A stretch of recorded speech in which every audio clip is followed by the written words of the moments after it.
বন্ধ হোক লেখাপড়া, অন্ধ হোক জাতি, আগামীতে দেশ চালাবে মুক্তিযোদ্ধার মূর্খ নাতি। এই স্লোগানটি নিয়েই রাজপথে নেমেছে সকল ছাত্র এবং ছাত্রীবৃন্দ। কারণ কোনো এক বৈঠকে শেখ হাসিনা বলছে যে কোঠা মুক্তিযোদ্ধার ছেলে মেয়ে পাবে না তো রাজাকারের ছেলে মেয়ে অথবা নাতিরা পাবে। এখানে কথা হলো, সে বলতে চাইছে কোঠা মুক্তিযোদ্ধার ছেলে মেয়ে পাবে এবং নাতি নাতনি পাবে, কিন্তু এ কথাটারে বিভিন্নভাবে পেঁচিয়ে তারা অন্যরকম একটা সৃষ্টি করেছে। বলা হয়েছে রাজাকারের ছেলে মেয়ে কোঠা পাবে না, কিন্তু এখানে তো ছাত্রছাত্রীদের। কিন্তু সে বৈঠকে তিনি একবারও সকল ছাত্রছাত্রীদেরকে রাজাকার বলেনি, কিন্তু কথাটা পেঁচিয়ে এমন একটা পর্যায়ে নিয়ে গিয়ে দাঁড় করানো হয়েছে যেটা নিয়ে এখন বিভিন্ন ধরনের মিছিল বের হয়েছে।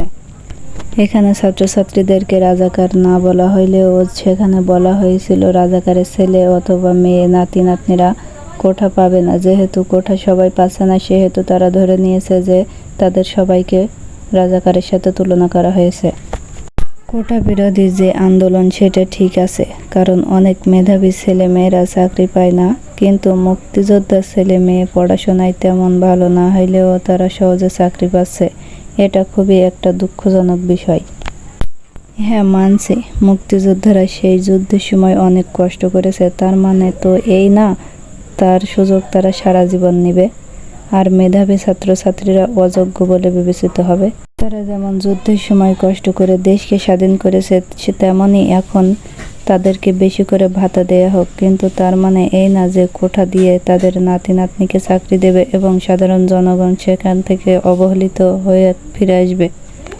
তবে এটাও মানতে হবে যে এতগুলো ছাত্রছাত্রী সবাইকে তো চাকরি দেওয়া সম্ভব না। সেক্ষেত্রে সরকার যদি এটা করে যে পরীক্ষা একটু ভালো কড়া করে করুক, তারপরে যে যারা টিকে থাকবে তাদেরই চাকরি হবে।